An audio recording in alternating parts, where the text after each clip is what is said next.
de fármacos que actúan a nivel del sistema nervioso central, ¿no? Entonces, para esto, vamos a hablar un poco sobre el tema de los fármacos anticonvulsivantes. Así que vamos a dar una pequeña revisión a lo que más o menos tiene que ver con el tema de la fisiopatología de las convulsiones, para posteriormente poder entender o tener un poco más claro en dónde actúa cada medicamento de los que vamos a conversar, ¿sí? Entonces, es por este motivo que, bueno, creo que todos nosotros hemos escuchado convulsiones, epilepsia, estatus epiléptico. Entonces, muchas de las veces confundimos o parece que estos términos son similares, ¿no? O son iguales, mejor dicho, pero en realidad cada uno de estos tiene sus propias características, ¿no? Convulsión no es igual que epilepsia y epilepsia no es igual que estatus epiléptico. Son entidades que a lo mejor guardan relación entre sí, pero cada una de estas tiene sus propias características. Entonces vamos a ir definiendo eso, vamos a ver la clasificación de las convulsiones, de la epilepsia. Vamos a ver cómo se sucede una epilepsia, cómo sucede una convulsión, y a raíz de toda esa situación posteriormente vamos a ver los fármacos, y de esta manera nos va a quedar un poco más claro, vamos a entender de mejor manera dónde actúa cada uno de estos, ¿sí? Entonces, las convulsiones por lo general se producen por una hiperactividad eléctrica, es decir, sucede una tormenta eléctrica, por así decirlo, en nuestro cerebro, ¿no? Es una hipersincronización eléctrica de las redes neuronales en la corteza cerebral. Redes neuronales conformadas en este caso por las neuronas, ¿no? Que son las células que las encontramos en el sistema nervioso central.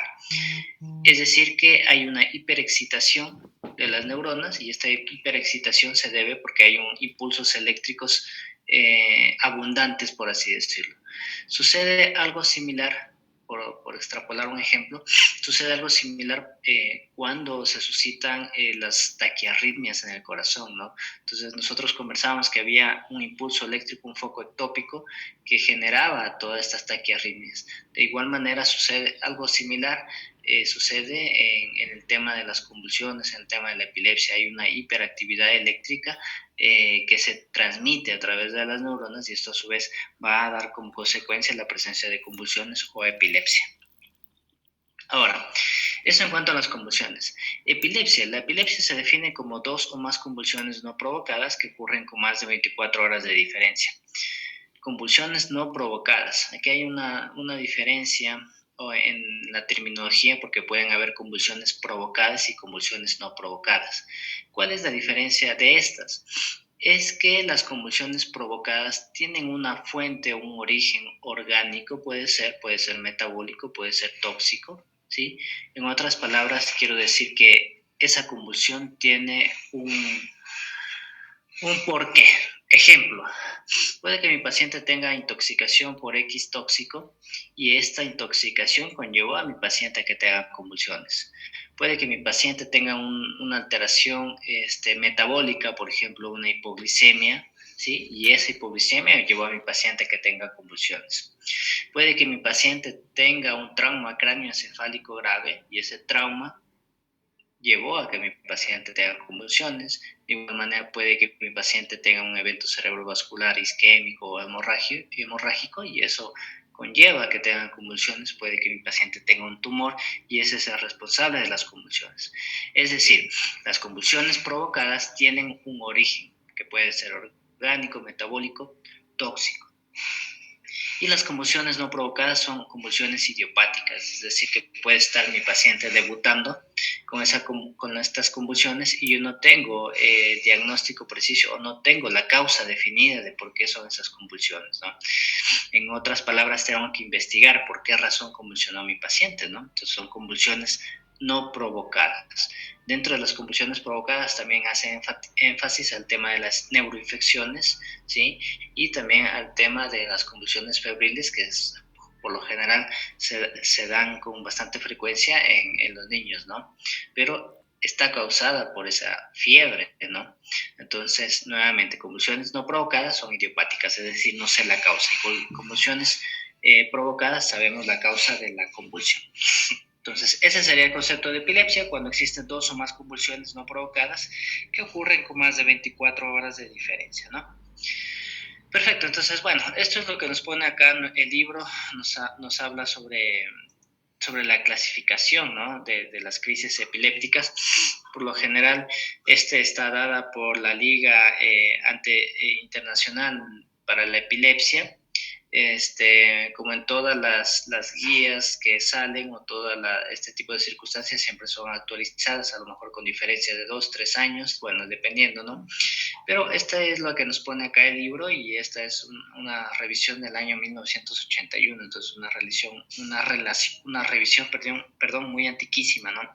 Entonces acá habla o clasifica sobre crisis parciales, crisis generalizadas, crisis no clasificables, crisis parciales simples, crisis parciales complejas, crisis generalizadas. Bueno, les he puesto acá esta gráfica para que más o menos se den cuenta, si bien es cierto, este es nuestro libro guía, pero a la larga solo es eso, es una guía. En realidad esto de acá ya queda obsoleto porque esta es la última clasificación, que data del año 2017, y es acá donde, por ejemplo, ya no tenemos esas crisis simples parciales, crisis simples complejas, ¿no? Entonces acá lo que tenemos son la clasificación de las convulsiones generalizadas, convulsiones focales y otras convulsiones que no son específicas, ¿no? Entonces, dentro de las convulsiones generalizadas tenemos los movimientos tónico-clónicos, clónicos-tónicos, mioclonías, movimientos atónicos, ¿sí?, espasmos epilépticos dentro de los motores. Y los no motores, la epilepsia típica, mioclonías. Motores obviamente hacen referencia a las sacudidas que tiene el cuerpo, y no motoras hacen referencia al tema de que mi paciente está cursando con una convulsión, está cursando con una epilepsia, pero en cambio no tiene las típicas sacudidas que son mayoritarias en el tema de la epilepsia, las convulsiones típicas, los movimientos bruscos que tiene el cuerpo, ¿no? A eso hace referencia a los no motores. Dentro de los no motores, típicamente está encasillado las denominadas crisis de ausencias que tienen los pacientes, ¿no? Entonces, clónico son los movimientos exagerados o los movimientos grotescos, por así llamarlos, es decir, las sacudidas que tienen los pacientes, ¿no? Yo creo que a lo mejor todos hemos visto en alguna película o hemos visto en la vida real, pues todas estas sacudidas que producen las convulsiones, ¿no? A eso hace referencia el tema de clónico. Y tonicidad hace mención, como su nombre lo indica, tono muscular, es decir, que cuando suceden este tipo de circunstancias, el músculo está rígido, está como que si hubiera una contracción o un espasmo, es decir, la tonicidad del músculo también se ve alterada, ¿no? Entonces, por lo general, cuando suceden estas convulsiones generalizadas, son tónico-clónicas la gran mayoría de ocasiones, ¿no? Eso. De ahí las convulsiones focales, igual existen tónicas, clónicas, ¿sí? Mioclonías también. Bueno, si son focales, las motoras hacen referencia a que actúa sobre cierta región del cuerpo. Por ejemplo, yo solo puedo tener un movimiento o sacudidas de los miembros superiores, por ejemplo, o de los miembros inferiores, es decir, que no es generalizada, que únicamente se centra en un solo sitio del cuerpo, de nuestro cuerpo, ¿no?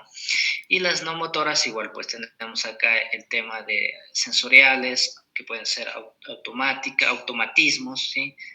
Alteraciones cognitivas. Bueno, eso haciendo referencia a esta última clasificación, que es del año 2017. Entonces, miren, hay una gran diferencia entre lo que nos coloca el libro y lo que actualmente se maneja, ¿no? Entonces, he colocado acá estas dos gráficas, más que todo para que tengan en consideración eso, ¿no? Si bien es cierto, los libros son un apoyo, pero como son libros que están escritos hace chorro de años, entonces prácticamente las cosas van cambiando, y en la medicina mucho más. Cuando nosotros tenemos una convulsión, por lo general, el paciente pierde el estado de conciencia, ¿no? Referente a esto de la pérdida del estado de conciencia, lo que podemos valorar acá es la escala de Glasgow, ¿no? Entonces, muchas de las ocasiones, o cuando somos estudiantes, o a veces cuando recién salimos de la universidad, nos enfocamos o manifestamos, y muchos colegas siguen con la terminología, pérdida del conocimiento. Entonces, el conocimiento es lo que estamos nosotros ahora conversando, es lo que estamos nosotros captando. El conocimiento es algo totalmente diferente, ¿sí?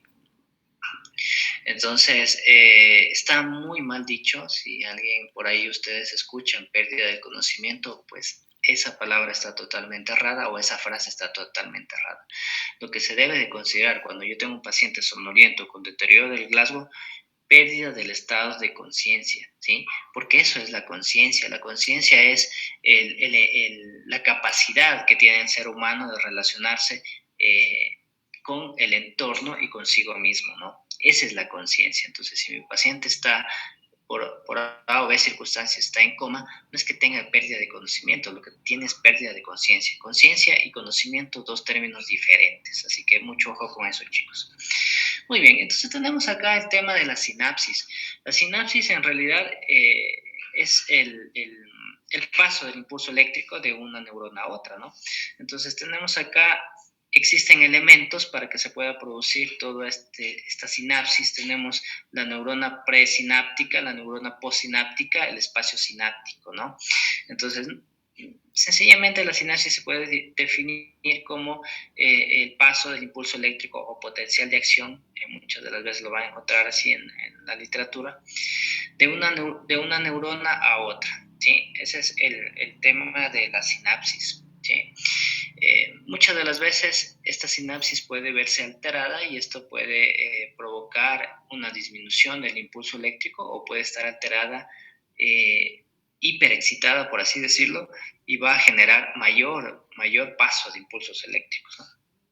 Que esas situaciones son las que te van a provocar el tema de las convulsiones. Bueno, para que suceda esto, debe de existir neurotransmisores. Existen dos tipos de neurotransmisores: los neurotransmisores excitatorios y los neurotransmisores inhibitorios, ¿sí? Entonces, para que se produzca este tipo de situación, el impulso eléctrico viene a través de la neurona, viaja a través de la neurona, va hacia la parte distal de la neurona y mientras va viajando el impulso eléctrico hay liberación de iones o hay apertura de los canales de iones. Los iones acá juegan un papel importantísimo porque gracias a esto va a haber liberación de los neurotransmisores. Entonces, bien, el impulso eléctrico genera la apertura de los canales iónicos. Estos iones a su vez van a generar o van a estimular a que se produzcan estas vesículas transmisoras, ¿sí? En cuyo interior tienen estos que se denominan los neurotransmisores, y posteriormente estas vesículas viajan hacia la membrana celular y en la membrana celular se abren o liberan estos neurotransmisores. Estos neurotransmisores posteriormente pasan al espacio presináptico y en el espacio presináptico se liberan y viajan hacia la neurona a la siguiente neurona, y de esta manera la siguiente neurona ya tiene estos que son unos receptores específicos para estos neurotransmisores y de esa manera se pasa el impulso eléctrico y así sucesivamente va de neurona en neurona, ¿sí? Entonces tenemos los neurotransmisores inhibitorios y los neurotransmisores excitatorios. Eso era lo que les comentaba previamente. Ahora, ¿qué es lo que pasa cuando suceden las convulsiones? ¿Sí? Prácticamente he colocado un gráfico acá, como ustedes pueden observar, se está sucediendo una tormenta en nuestro cerebro, una tormenta eléctrica. Y eso es lo que sucede cuando hay convulsiones. Las neuronas o este grupo de neuronas que están afectadas tienen un impulso eléctrico o un potencial de acción exagerado, es decir, que la electricidad, hay mayor carga de electricidad y hay mayor carga de impulsos eléctricos, ¿sí? Esta situación se denomina como cambio de despolarización paroxístico, que está causada por cierto grupo de neuronas en donde existe una hiperexcitabilidad, por así decirlo, y existe una tormenta eléctrica, por así llamarlo, ¿no? A nivel de estas neuronas, y eso está provocando, mejor dicho, que se produzcan estas convulsiones. En otras palabras, y al igual que les dije en esta gráfica, está sucediendo una tormenta eléctrica, hay una mayoritaria acumulación de líquidos, de conductividad eléctrica y eso te produce las convulsiones, ¿no? Entonces, vamos nuevamente acá, a la gráfica que ya la vimos previamente. Entonces, he colocado nuevamente esta gráfica acá ¿Por qué? Porque estas convulsiones, como les había manifestado previamente, todo el paso de potencial de acción, que ya lo vamos a ver más detenidamente, está regulado por estos neurotransmisores, que son los excitatorios y los inhibitorios. Los neurotransmisores excitatorios, a la cabeza el tema del glutamato, lo que van a hacer, como su nombre lo dice, es excitar la próxima neurona y de esta manera producir que pase el impulso eléctrico, ¿no? Entonces, y los neurotransmisores inhibitorios van a hacer todo lo contrario, es decir, van a tratar de inhibir el impulso eléctrico. En otras palabras, van a ser como un stop, ¿no? Van a bloquear el paso del impulso eléctrico. Entonces, cuando suceden las convulsiones o cuando hay epilepsia o cuando hay un estatus epiléptico, ¿qué sucede? Que puede estar alterado, mejor dicho, está alterado este equilibrio entre estos dos neurotransmisores. Es decir, va a haber mayor cantidad de neurotransmisores excitatorios o va a haber una menor cantidad de neurotransmisores inhibitorios, ¿sí? Entonces, eso se va a suscitar cuando se producen las convulsiones. En otras palabras, va a haber un desequilibrio de este equilibrio entre la excitación y la inhibición.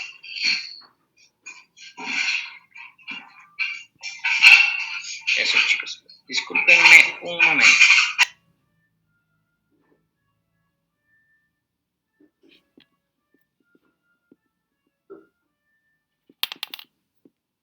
Ya. Listo, sigamos. Entonces, esto de acá, mucho ojo con este gráfico que me encontré. Está muy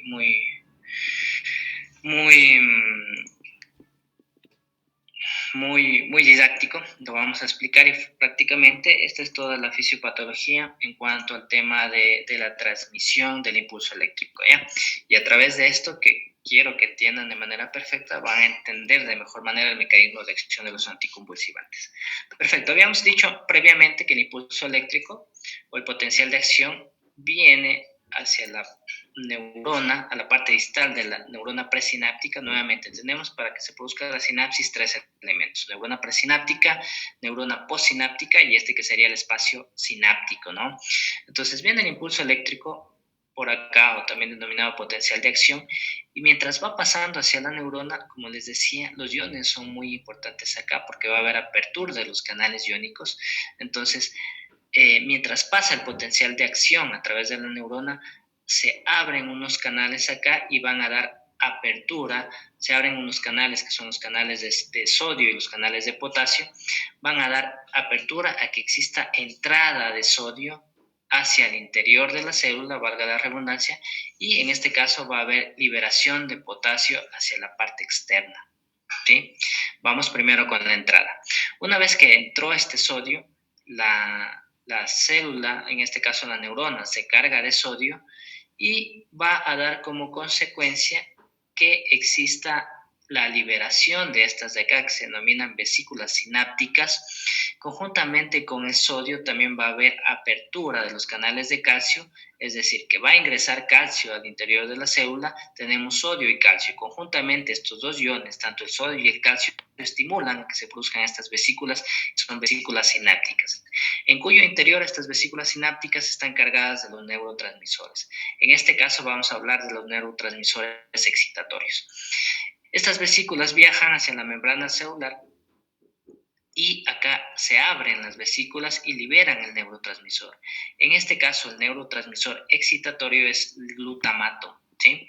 Este glutamato se encuentra ya en el espacio sináptico y posteriormente es captado por la neurona postsináptica, que tiene ya en su membrana celular ya los receptores, porque están esperando estos neurotransmisores, que son unos receptores específicos que se denominan receptores NMDA, y de esta manera se va a provocar la despolarización de la nueva neurona y se va a repetir toda esta secuencia que les he mencionado. En pocas palabras, el impulso eléctrico genera que se liberen los iones a través de la apertura de los canales de iones, importante acá los canales de sodio y calcio, porque estos van a dar como consecuencia o estimulan que se liberen también estas vesículas sinápticas que posteriormente en la membrana de la neurona se van a abrir y van a liberar el neurotransmisor que ellas conducen, y de esta manera van a llevar a los receptores específicos, que en este caso es el NMDA, y de esta manera despolariza la próxima neurona. Al igual que entre el sodio, les había manifestado que sale potasio hacia el exterior, y el potasio en este caso va a repolarizar la neurona, ¿sí? ¿Qué es repolarizar y qué es despolarizar?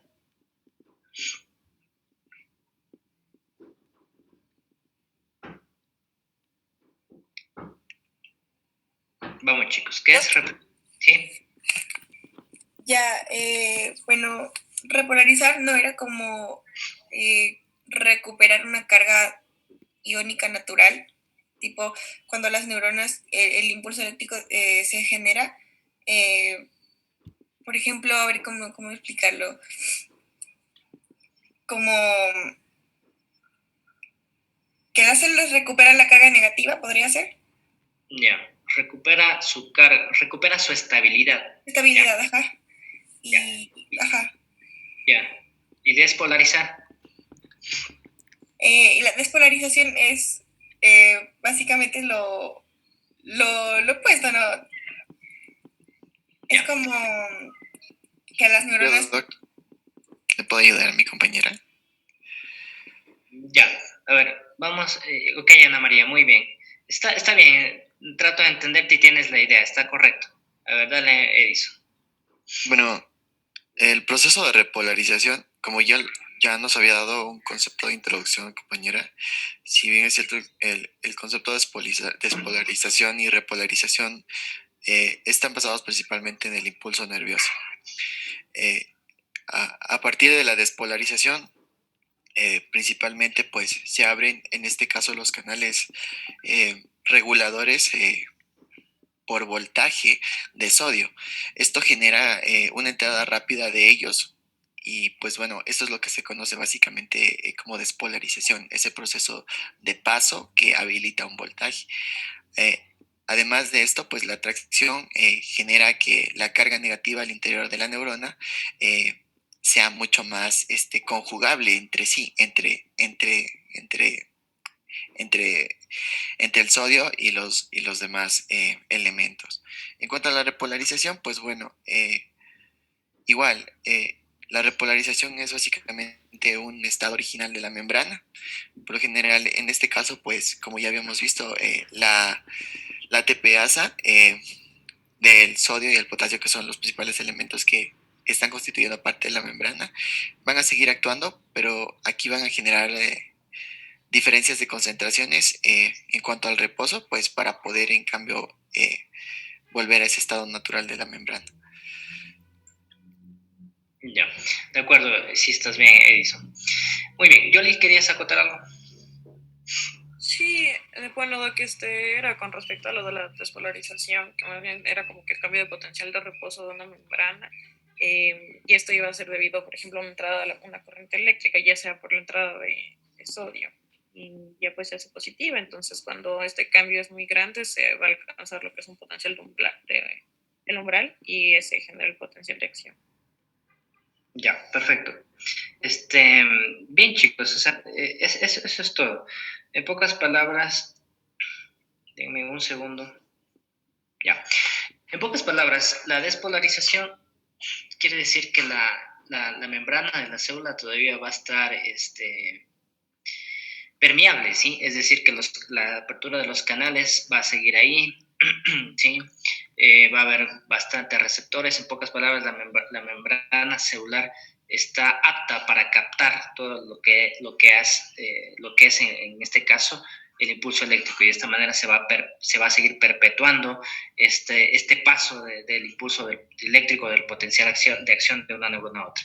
Y como ustedes manifestaban, la repolarización, en cambio, es todo lo contrario. La membrana acá se vuelve a estabilizar, es decir, que necesita nuevamente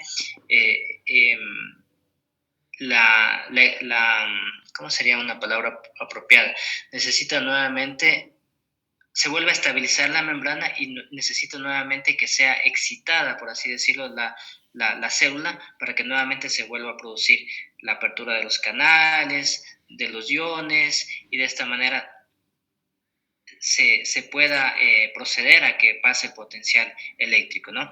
Entonces, frente a estas dos situaciones, la despolarización, que es lo que me trata de decir, que se continúa con el impulso eléctrico, mientras que la repolarización es como decir un estate quieto, es decir, un reseteo de la neurona, por explicarlo así, y de esta manera es como que se le pone un stop pequeño por un tiempo hasta que la neurona se estabiliza, y que es decir, como que se resetea, para que me puedan entender. Entonces, es por esa razón que hay muchos fármacos anticonvulsivantes, que ya los vamos a ver más adelante, que actúan sobre estos canales de potasio, y de esta manera van a perpetuar o van a producir que la célula se repolarice, es decir, y de esta manera pone un estate quieto al tema de la convulsión, ¿ya? Pero este en sí sería el proceso por el cual se pasa en este caso el tema de la excitación, ¿sí? A través de nuevamente los neurotransmisores, que en este caso sería el glutamato, el neurotransmisor. Pero también tenemos lo contrario, tenemos la inhibición. Entonces, en este caso, para la inhibición, es similar casi al tema de la excitación, pero acá, en cambio, van a haber otros iones, se va a ver apertura de otros canales iónicos, y hay otro neurotransmisor. Esa es la diferencia. En cambio, acá va a haber, igual hay salida de canales apertura de los canales de potasio, sale el potasio y sabemos que van a repolarizar, y la repolarización es como que un reseteo, es decir, va a estabilizar la membrana de la célula, pero también va a haber entrada, ¿sí? Entrada del ion calcio a través de la apertura de los canales de calcio. Esta entrada del ion calcio va a estimular, al igual que veíamos previamente, las vesículas las vesículas sinápticas. Estas van a verse estimuladas por este ion. Y una vez que llegan a la membrana, a la membrana, van a liberar, en este caso, otro neurotransmisor, que es el neurotransmisor inhibitorio, que en este caso es el GABA. De igual manera, el GABA se libera en el espacio presináptico, y la otra neurona, que es la neurona postsináptica, ya está con los receptores específicos para el GABA, que en este caso se denominan receptores A, ¿sí? O receptores GABA alfa, perdón. Y de esta manera capta este neurotransmisor, y de esta manera se produce nuevamente el tema de la inhibición en cambio del impulso eléctrico, es decir, que van a parar que el potencial eléctrico o el potencial de acción siga transmitiéndose de neurona a neurona, y de esta manera, en cambio, van a producir un stop si es que existiera una hiperexcitación, y de esta manera se produce el cese de las convulsiones. Entonces, me he detenido o he puesto esto de acá porque es muy importante, porque hay fármacos que actúan sobre estos canales de potasio, hay fármacos que actúan sobre los canales de sodio, hay fármacos que actúan sobre los canales de calcio, hay fármacos que actúan sobre el glutamato o sobre estos receptores NMDA. Del otro lado, los inhibitorios, hay fármacos que actúan sobre el sistema GABA, hay fármacos que actúan sobre estos receptores GABA alfa, ¿sí? Hay fármacos que actúan sobre los canales de calcio. Entonces, esto en sí vendría a ser la esencia del tema del avance del impulso eléctrico a través de las neuronas, y eso, como les decía, tanto la disminución en cuanto a la inhibición y la preexcitación serían consecuencia de la producción de las convulsiones o de la epilepsia. Entonces, mucho ojo con esto, porque es acá donde va a actuar cada uno de los fármacos, que los vamos a ver a continuación. Entonces, está por demás explicarles que los neurotransmisores existen dos. Neurotransmisores excitatorios, que van a favorecer el impulso eléctrico, y por ende, si yo tengo mayores neurotransmisores excitatorios, se va a producir o se va a perpetuar el tema de las convulsiones. Dentro de este neurotransmisor tenemos el glutamato, ¿no? Y por el otro lado tenemos los neurotransmisores inhibitorios, que en este caso son el GABA, y que de esta manera van a inhibir, como su nombre lo indica, el tema de la preexcitación, sí, podría llamarlo así, si existiera, ¿no? Y de esta manera va a parar parar el tema de las convulsiones. Entonces tenemos esos dos neurotransmisores. Muy bien, ahora sí vamos a hablar sobre fármacos antiepilépticos. Ya. Denme un segundo, por favor, chicos.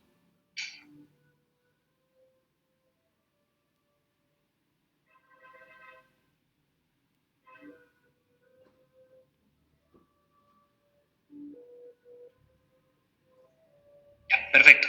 A ver, entonces tenemos acá los fármacos antiepilépticos, ¿no? Estos fármacos lo que hacen es bloquear, como les dije, toda esta vía que hemos conversado ahora de manera diferente. Pueden bloquear cierto tipo de canales, pueden actuar sobre los sistemas GABA. Bueno, acá tenemos un pequeño resumen que nos pone el libro. Tenemos los bloqueos de canales de sodio, ¿sí? Los fármacos que bloquean los canales de sodio. En este caso tenemos la carbazepina, la fenitoína, el valproato, la lamotrigina, el topiramato, la lacosamida, que son los que más o menos los que más utilizamos, ¿no? Los otros que ven ahí prácticamente no los tenemos acá en el país, pero son fármacos que actúan bloqueando los canales de sodio que habíamos conversado previamente.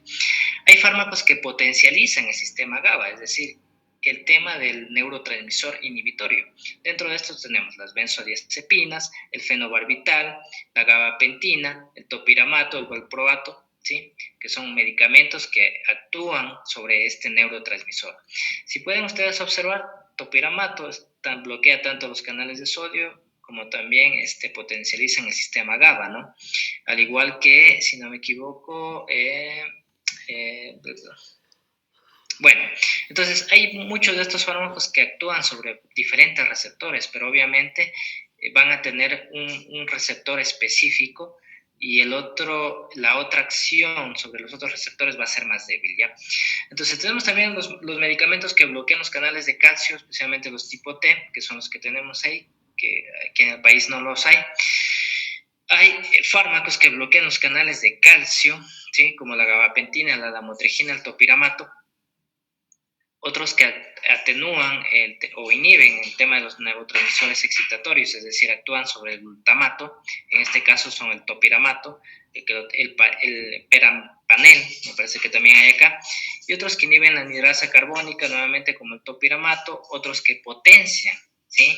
El tema de la salida de los canales de potasio, que era lo que conversamos previamente. Al potenciar la salida de los canales de potasio van a producir que se repolarice la célula, es decir, que se estabilice la membrana, ¿sí? Y aparte de eso hay otros medicamentos como el tema de la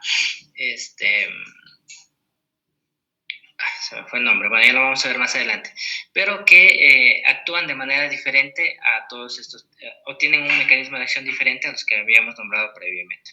Entonces, esto en sí es un resumen de todos los fármacos o medicamentos anticonvulsivantes que tenemos. Nuevamente, cada uno actúa sobre un receptor específico, canales sodio, canales calcio, sobre el neurotransmisor inhibitorio, sobre el neurotransmisor excitatorio. Entonces, nuevamente, todos estos medicamentos van a actuar sobre algo específico de lo que ya habíamos conversado previamente. Listo. Con todo este tema, ningún medicamento anticonvulsivante es claramente más eficaz o mejor tolerado que el otro. No hay un medicamento hasta la actualidad que sea mucho más efectivo o que tenga menos efectos adversos que el otro. Casi la mayoría de estos medicamentos tienen una efectividad similar y la mayoría de estos medicamentos también tienen efectos adversos que hay que tomar en consideración. Bueno, vamos con los fármacos que inhiben los canales de sodio. He colocado nuevamente acá este gráfico para hacer referencia que otra vez estos medicamentos van a actuar sobre estos canales, ¿sí? Recuerden que la entrada de calcio conjuntamente con sodio van a estimular más liberación de las vesículas sinápticas y de esta manera recuerden que las vesículas sinápticas tienen en su interior los neurotransmisor excitatorio que es el glutamato. Entonces, al producir una inhibición de los fármacos de los canales de sodio, va a hacer que haya menor cantidad de sodio, por ende va a haber menor estimulación de la liberación de estas vesículas en cuyo interior tienen el neurotransmisor excitatorio. Dentro de estos medicamentos tenemos la fenitoína, el felbamato, la carbamazepina, la oscarbamazepina, el esliscarbazepina, la lamotrigina, tenemos también la sonisamida, la rufinamida y la locosamida. Dentro de estos fármacos, el que mayor utilidad tenemos nosotros es la fenitoína, ¿no? Que siempre por lo general lo utilizamos. También utilizamos la carbamazepina, pero en circunstancias especiales que ya las vamos a ver. La lamotrigina también se utiliza, no con bastante frecuencia, pero es utilizada, al igual que la lacosamida. La lacosamida con la eslicarbazepina por lo general igual actúan sobre los canales de calcio, pero su acción es muy débil, ¿ya? Al igual que el topiramato y al igual que el valproato. El valproato, o denominado también ácido valproico, que también es muy conocido para el tema del tratamiento de las convulsiones, también tiene una acción débil sobre los canales de sodio. Listo, entonces luego tenemos los fármacos del sistema GABA. Nuevamente he colocado acá la gráfica para que hagamos un pequeño recordatorio a nivel de nuestra mente.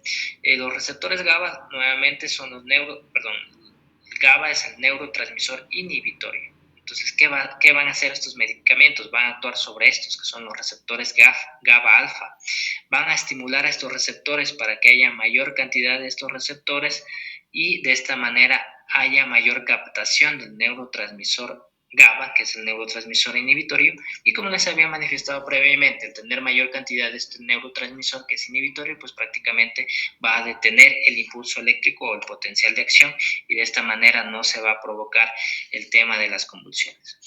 Pero los fármacos que actúan sobre los receptores GABA tienen otros receptores, tienen receptores para las benzodiazepinas, tienen receptores para los barbitúricos y tienen receptores para los neuroesteroides, ¿sí? Pero ahorita vamos a hablar solo sobre los receptores GABA alfa, que son estos de acá, que son los que les había mencionado previamente. Acá tenemos otra gráfica sobre los que les mencionaba. Los fármacos que actúan sobre el sistema GABA tienen varios receptores. Entonces tenemos el receptor GABA A, que es el de acá y que lo vimos anteriormente. Tienen los receptores para las benzodiazepinas, los receptores para los barbitúricos, ¿sí? Entonces, cada uno de estos receptores va a tener o va a estar esperando a este neurotransmisor para captarlo y de esta manera inhibir el avance del impulso eléctrico del potencial de acción. Dentro de las benzodiazepinas o de los fármacos del sistema GABA con los receptores benzodiazepinas tenemos el lorazepam, el diazepam, el clobazam y el clonazepam. Dentro de estos, el diazepam es el fármaco de mayor utilidad o de primera línea para combatir las convulsiones, ¿sí? Tenemos también el lorazepam y el clonazepam que se los pueden utilizar, pero el diazepam es el de primera línea. Tenemos los fármacos que actúan sobre el sistema GABA, sobre los receptores barbitúricos. Dentro de estos tenemos el fenobarbital y la primidona. El fenobarbital en nuestro país sí existe.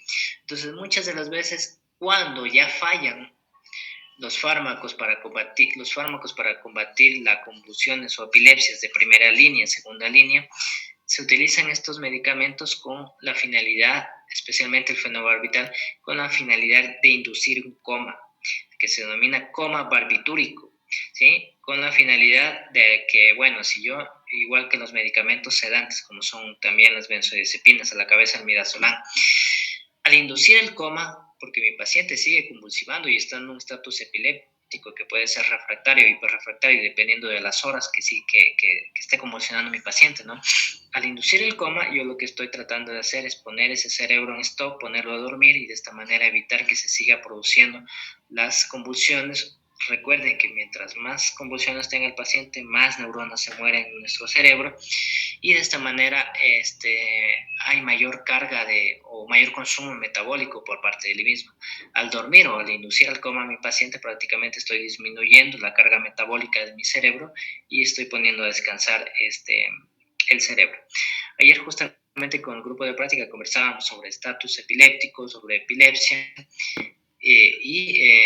hacíamos referencia, ¿no? Les mencionaba que en muchas de las ocasiones incluso fallan los fármacos de primera línea, segunda línea, tercera línea, y hay opciones ya un poco que no experimentales, se podría decir, o que no están comprobadas o que ya son de salvataje, como por ejemplo la hipotermia que conversábamos ayer, el tema de la plasmaféresis también, que es otra opción, terapia inmunológica, ¿sí? A través de inmunoglobulinas. Bueno, esto ya se da en casos extremos en donde las convulsiones no ceden a todos los fármacos de primera, segunda, tercera línea y se utiliza este tipo de circunstancias como opciones finales o opciones de salvataje. Ok, de ahí tenemos también otro tipo de medicamentos como el topiramato. El topiramato actúa sobre estos receptores independientemente de los receptores de las benzodiazepinas y de esta manera potencia la acción del GABA. Nuevamente el GABA es el neurotransmisor inhibitorio, ¿no? Hay otros medicamentos que también inhiben la recaptación del GABA, que dentro de estos medicamentos se denomina dentro de este medicamento o de esta familia está la tiagabina. Otros también actúan sobre la enzima del glutamato descarboxilasa, que transforma el glutamato en GABA, ¿sí? Y la gabapentina y el valproato actúan sobre esta enzima, aumentando de esta manera la concentración de este neurotransmisor.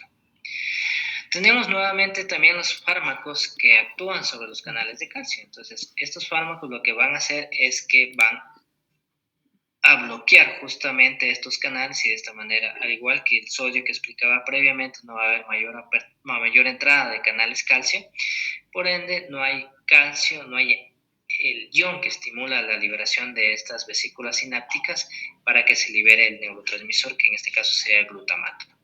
Eso es lo que hacen estos fármacos. Estos canales de calcio por lo general tienen un receptor específico, que es el tipo T, que son especialmente eficaces en el tratamiento de epilepsias generalizadas, ¿sí? Ya que se sabe que estos tienen un papel importante en las descargas de punta onda. También tenemos otro fármaco que en este caso es la eutosiximida, que es el fármaco que tiene este mecanismo de acción. Bueno, cuando nosotros tenemos un paciente con epilepsia o con estatus epiléptico, muchas de las veces esos pacientes están sedados porque debido a las convulsiones que no paran y no paran y no paran, necesitan ser intubados. Entonces la pregunta acá era, ¿cómo sé que sigue convulsionando ese paciente si está dormido y si es que no tiene movimientos, ¿no? Entonces muchas de las veces lo que se necesita ahí es un electroencefalograma continuo y a través de ese electroencefalograma continuo vamos a ver estas punta onda, ¿sí? Que nos quieren decir que el paciente está convulsivando. Por lo general, cuando estamos en un estatus, siempre estas punta onda van a ser punta onda generalizadas, es decir, que no paran. Es como, por ejemplo, yo sé que a lo mejor no es el ejemplo correcto, pero traspolándolo a un EKG es como si estuviera con una torzada de points, más o menos, ¿sí? Casi así se ve en el electroencefalograma. Entonces, esas son punta onda generalizadas que nos quiere decir que mi paciente sigue convulsivando. La gabapentina, la pregabalina y el topiramato más la lamotrigina también actúan sobre estos canales de calcio. Pero como les decía anteriormente, cuando veíamos en la gráfica previa, hay fármacos que actúan en diferentes sitios, pero en el uno, por así decirlo, es más potente y en el otro tiene su acción más débil, ¿ya? Luego tenemos los fármacos que actúan sobre los canales de potasio. Nuevamente, ya conversamos, potasio, repolarización, potasio, estabilización de la membrana de la célula. Entonces, estos fármacos van a tener mayor tiempo estos canales de potasio abierto, por ende va a salir más potasio de la neurona y de esta manera la va a repolarizar. Entonces, estos medicamentos, dentro de estos tenemos la retigabina, que actúa sobre los canales de potasio, como les decía, para que estén estos canales más tiempo abiertos y de esta forma este ion salga en mayor cantidad y de esta manera repolarice la membrana de la célula, es decir, la estabilice y de esta manera no permita que siga avanzando el potencial de acción de manera exagerada. Tenemos los fármacos que actúan sobre el sistema glutaminérgico, es decir, van a actuar sobre que es el neurotransmisor excitatorio, que es el glutamato. Estos fármacos van a inhibir esta situación, este neurotransmisor. Ahora, estos fármacos tienen diferentes receptores, ¿sí? Tienen los receptores que son los receptores amino 3-hidroxi 5-metil isoxazol propiónico, cuyas siglas son la SAMPA, y tienen el otro receptor que en este caso, como ya les había manifestado, es el receptor NMDA, ¿sí? De esta manera inducen la inhibición o inducen la captación de este neurotransmisor y de esta manera no perpetúan la despolarización de la siguiente neurona, ¿no? Ese sería el mecanismo de acción que ejercen principalmente estos medicamentos. Dentro de estos tenemos el topiramato, que es el que es más conocido acá, pero también tenemos el felbamato y el perampanel, que en general no lo tenemos acá. Topiramato sí lo tenemos. Bueno, y existen otros mecanismos de acción. Este es un medicamento anticonvulsivante nuevo de las últimas generaciones, que es el levetiracetam, que se acopla a las proteínas, especialmente a la proteína SBA2A de las vesículas presinápticas, y de esta manera modulan o impiden la liberación de su contenido hacia el espacio presináptico, y de esta manera inhibe prácticamente este neurotransmisor, pero lo inhibe a través de, o ataca directamente un escalón antes, es decir, ataca las vesículas presinápticas, este medicamento, que es el levetiracetam, que es muy utilizado y que, si no me equivoco, es un fármaco de segunda línea para combatir el tema de la epilepsia y el estatus epiléptico. Tenemos otros fármacos como la gabapentina y la pregabalina, que ya los conversábamos previamente, que son análogos del GABA y carecen de un mecanismo de acción relacionado con este neurotransmisor. Más bien se unen a un sitio de canales calcio tipo L, y de esta manera reducen la despolarización inducida por el aumento de estos iones, disminuyendo de esta manera la liberación de los neurotransmisores excitatorios, que en este caso es el glutamato, pero también tenemos otros neurotransmisores excitatorios en menor porción, como la noradrenalina y la calcitonina, pero siempre va a ser el glutamato el principal neurotransmisor excitatorio. Vamos con los fármacos nuevamente de los canales de sodio. Tenemos la fenitoína. En cuanto a la farmacocinética, tienen una absorción muy pobre por vía gastrointestinal. La vía de administración va a ser fundamental, no se lo puede administrar por vía intramuscular porque te va a producir necrosis. La mejor vía de administración es la endovenosa.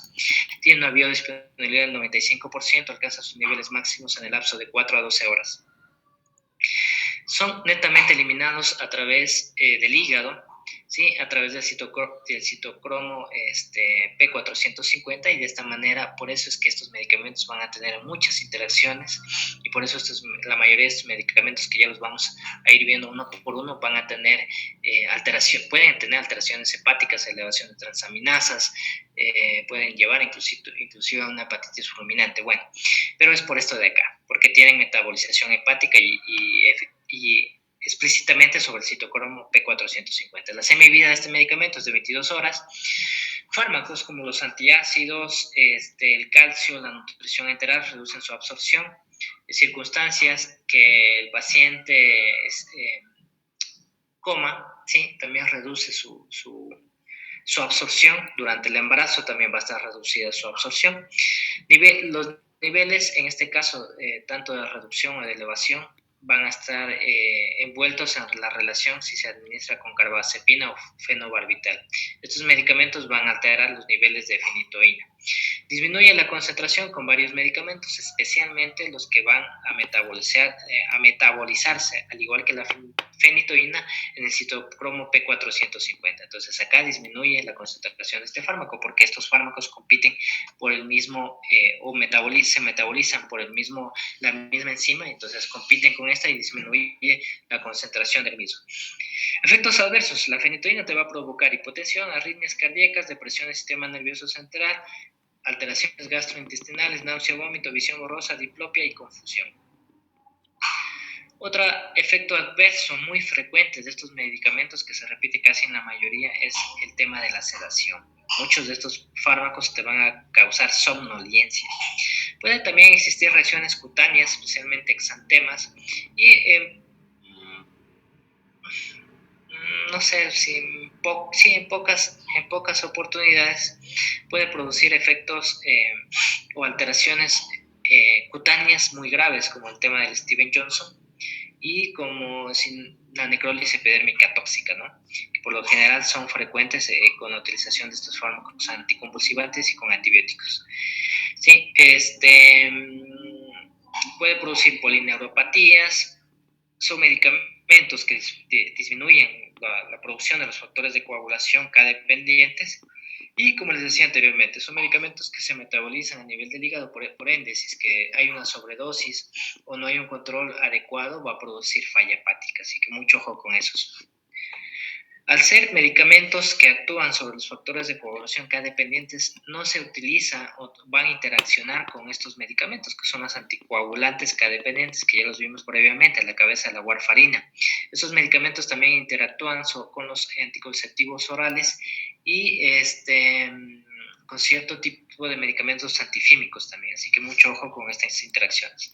Acá está cómo nosotros lo vamos a utilizar. Por ejemplo, me viene un paciente convulsivando y yo lo que quiero es parar la convulsión, ¿de acuerdo? Entonces, primero utilizo las benzodiazepinas, utilizo el diazepam.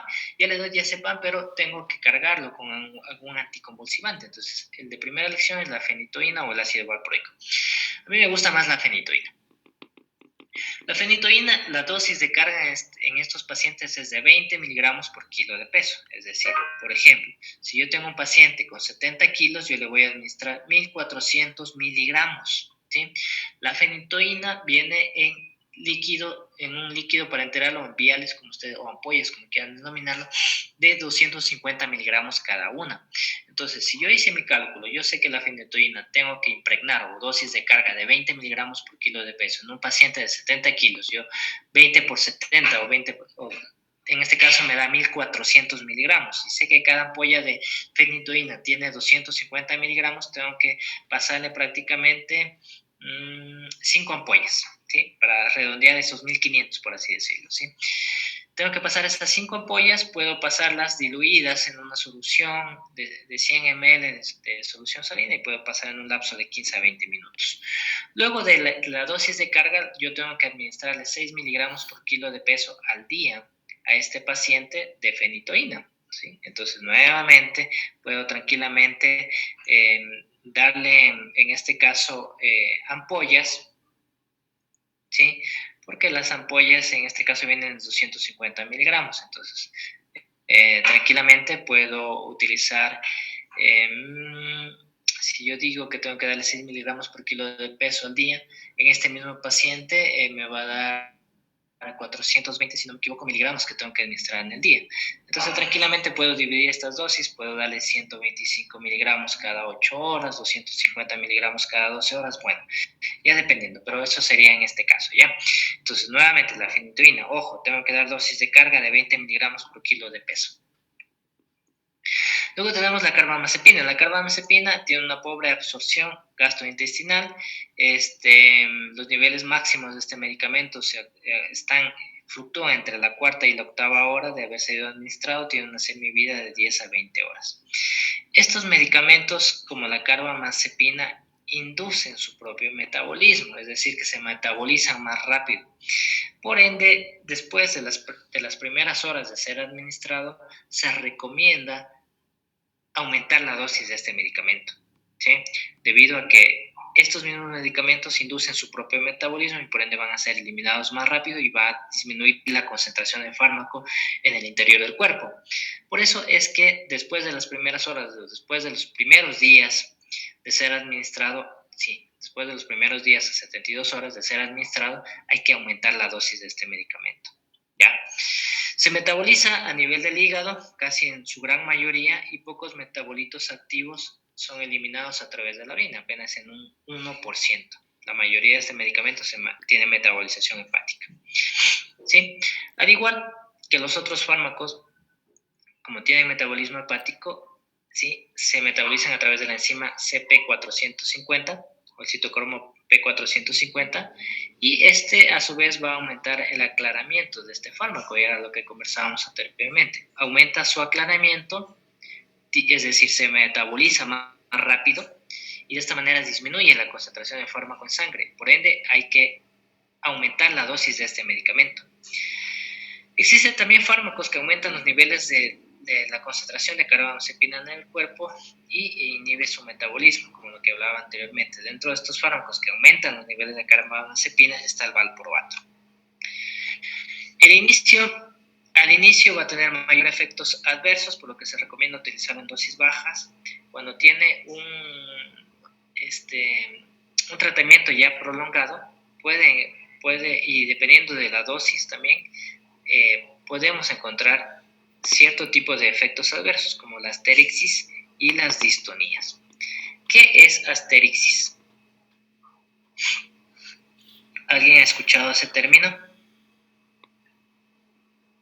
Doctor, ¿no es cuando hay temblores, tipo como que el flapping del tremor, más o menos, es como un temblor que tiene poca frecuencia, de 4 a 10 segundos, es irregular, es desordenado y es como que hay extensión de las articulaciones de la muñeca y también las metacarpofalángicas? Exacto, son movimientos involuntarios que por lo general están, por así decirlo, circunscritos en el miembro inferior, perdón, el miembro superior.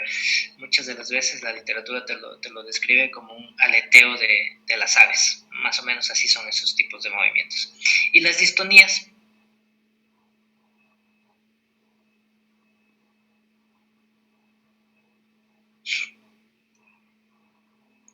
Si quiere le puedo En decir. cambio son No, contracciones. dale tu bebé, dale tu bebé. no se peleen, vamos. Son contracciones involuntarias de los músculos, ¿no? O sea, son como contracciones y movimientos repetitivos. Y para algunas personas son dolorosos. Ya, son movimientos involuntarios y prácticamente son contracciones que se producen a nivel muscular. Ya, muy bien. Entonces, este fármaco por lo general no está recomendado utilizarlo en las crisis de ausencias o mioclonías, porque puede aumentar las mismas, ¿sí? Tampoco está recomendado para controlar las epilepsias generalizadas, porque no es un tratamiento de primera línea en ese tipo de circunstancias. Mucho ojo, nuevamente, estos medicamentos, al ser metabolizados casi 100% a nivel hepático, van a producir hepatopatías, entonces hay que estar muy vigilante de la elevación de las transaminasas que se pueden producir y las leucopenias que se producen en el 10% y en 5% de estos pacientes se van a producir trombocitopenias. Muy bien, las indicaciones por lo general se utilizan en crisis parciales simples. Bueno, yo no lo utilizaría, pero es lo que dice el libro. Pero sí está indicado, esto sí, está indicado en las neuralgias del trigémino, incluso está indicado cuando existen pacientes con dolores neuropáticos, por ejemplo, pacientes que hayan cursado con un herpes zóster, por lo general siempre hay algunos que les envían la carbamazepina justamente para atenuar el dolor neuropático que produce posteriormente esta enfermedad, y está también indicado desde el punto de vista de psiquiatría en trastornos bipolares. Ya, pero con mayor frecuencia se utiliza como dolor neuropático y las diferentes neuralgias que existen a nivel central. Muy bien. Luego tenemos otro medicamento que es la oscarbazepina. Este, en cambio, va a ser un profármaco de la carbamazepina. En este caso no tiene metabolitos, al igual que la carbamazepina se metaboliza casi en su 100% a nivel del hígado y se elimina solo en un por ciento a través de la orina. A diferencia de la carbamazepina, que no tenía gran absorción a nivel intestinal, en cambio este se absorbe de manera completa a nivel digestivo. Tiene metabolitos, dentro de estos tiene un metabolito que es específico, que es el 10 monohidroxilado, ¿sí? Que este de acá es importante porque gracias a este medicamento no tiene tantas reacciones adversas como la carbamazepina y se distribuye de manera más completa y se absorbe con mayor facilidad. Su concentración máxima va a estar entre la cuarta y sexta hora de ser administrado y tiene una semivida media de 8 a 10 horas. Este fármaco es un inductor del citocromo P3A4, lo que disminuye en este caso los niveles de anticonceptivos orales, por lo cual no se recomienda la utilización de este anticonvulsivante conjuntamente con estos medicamentos. Las reacciones adversas casi similares a las que tenía previamente la carbamazepina, alergias cutáneas que no son muy frecuentes, pero están descritas. Hiponatremia, la presencia de hiponatremia en un 20% puede producir mareo, alopecia, sedación, como todos los anticonvulsivantes, náuseas, diarrea e hirsutismo. ¿Qué es hirsutismo? Un crecimiento normal de vello. Ya, perfecto. Ya. ¿Qué más? Tenemos otro fármaco, igual que actúa sobre los canales de sodio, que es la lamotrigina. Tiene una absorción oral completa, por ende va a tener una buena biodisponibilidad. Su concentración máxima va a ser de 1 a 3 horas. En el hígado se metaboliza, es glucuronizado y por lo general su semivida va de 24 a 41 horas. Por ende, este medicamento tranquilamente es administrado cada día por esta razón. No tiene interacciones, puede producir la inducción ni inhibición de enzimas hepáticas, ¿sí? Debido a que este medicamento es metabolizado, pero no produce ninguno de este tipo de alteraciones, por ende no tiene, casi los efectos hepáticos son muy nulos, ¿no? Y no tiene interacciones por este sentido. Ahora, este fármaco, a diferencia de los anteriores que les decía que siempre tienen efectos sedantes, que mi paciente va a estar somnoliento como un efecto adverso, este fármaco en cambio no tiene este efecto. Mi paciente no va a pasar somnoliente si yo le administro la lamotrigina. Pero sí tiene otros efectos adversos, como psicosis, agresividad, irritabilidad, confusión. Reacciones cutáneas, al igual que todos los anticonvulsivantes, nuevamente, que pueden conllevar a un estado grave como el síndrome de Stevens-Johnson, pero también tiene otro tipo de situaciones, por eso es que la lamotrigina hay que utilizarla con mucho cuidado. Puede crear reacciones autoinmunes, es decir, podemos tener pacientes con fiebre, atralgia, linfadema, exantema, ¿sí? Entonces, mucho ojo con la utilización de la lamotrigina. Otro fármaco es la lacosamida. Tiene una absorción oral completa, igual tiene una mayor biodisponibilidad, una concentración máxima de 1 a 2 horas, una semivida de 13 horas. Casi no tiene muchas interacciones, por lo que les decía previamente, al igual que la lamotrigina, no inhibe ni produce inducción de las enzimas hepáticas, por eso tiene pocas interacciones. Este medicamento tiene eliminación renal, casi todo este fármaco se elimina a través del riñón en un 40% de manera inalterada y el resto se elimina como metabolitos. Dentro de los efectos adversos te puede provocar náuseas, cefalea, alteraciones visuales y está descrito la prolongación del PR. ¿Cuánto mide el PR normal?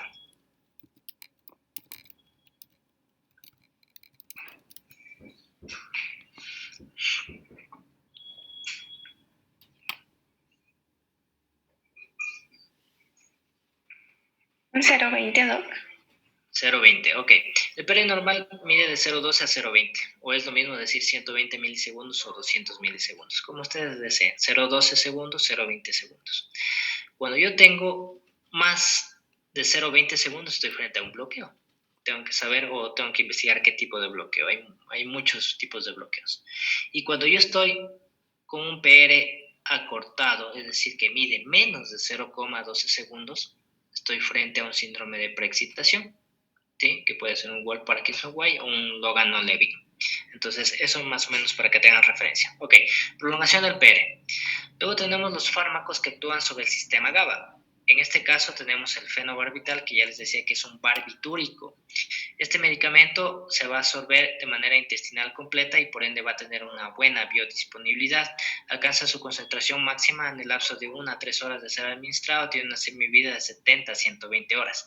Esta semivida juega un papel muy importante cuando nosotros inducimos el coma barbitúrico que les había manifestado. ¿Por qué?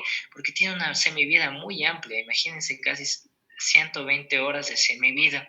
Por ende, mientras más se acumula el fármaco dentro del cuerpo, cuando ya queramos despertar a este paciente casi va a ser imposible o se va a demorar demasiado debido a esta semivida que tiene este fármaco. Por ende va a tardar mucho más tiempo de ser eliminado de nuestro cuerpo y ese paciente va a despertar más tarde, a pesar de que yo le apague de manera pronta el fenobarbital, ¿ya?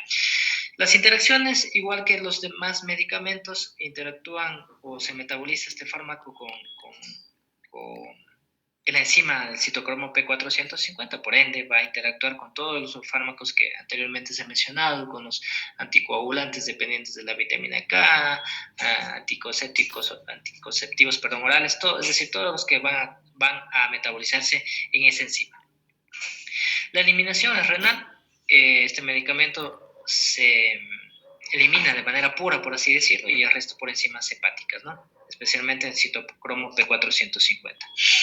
Cuando utilizamos, por lo general está recomendado cuando existen crisis epilépticas en los neonatos, y es un medicamento de segunda elección en crisis generalizadas, como les decía, tenemos que inducir el coma barbitúrico, pero con esta otra eventualidad, ¿no? que este medicamento, al tener una semivida muy amplia, prácticamente cuando quieras apagarlo, el paciente va a seguir planchado, es decir, va a seguir dormido. Se utiliza a cualquier edad, pero principalmente está recomendado en niños, en la población pediátrica, ¿no? Bueno, eso es cuanto al tema de los barbitúricos y en cuanto a lo que vamos a ver por lo menos el día de hoy. ¿Ya? Entonces, no sé si tienen, chicos, alguna pregunta hasta ahí sobre toda esta situación que hemos visto el día de hoy. Yo tengo una pregunta, doctor. Ya. Si no me equivoco, el valproato de sodio también lo usan en tratamientos a veces de migraña, ¿o no? Sí, también se lo utiliza. Se lo utiliza también como un dolor, como conversábamos de la carbamazepina, que te ayuda para los dolores neuropáticos. También es utilizado el ácido valproico para, más que todo, eliminar toda esta sintomatología de la migraña, ¿sí? Como es la cefalea y la fotofobia. ¿Sí? Además de cierto tipo de circunstancias podemos encontrar vértigo también, pero sí algunos lo utilizan para combatir la migraña. Ya, doctor, gracias. Ya, ¿algo más, chicos? Ya, perfecto.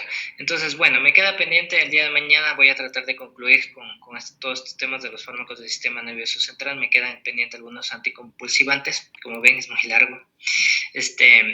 Pero bueno, la iniciativa era que, chicos, ustedes vean con todo lo que les expliqué previamente cómo se produce la convulsión, y de esta manera creo que les queda un poco más claro o tienen mayor idea de dónde actúa cada fármaco. Esa es la idea, ¿ya?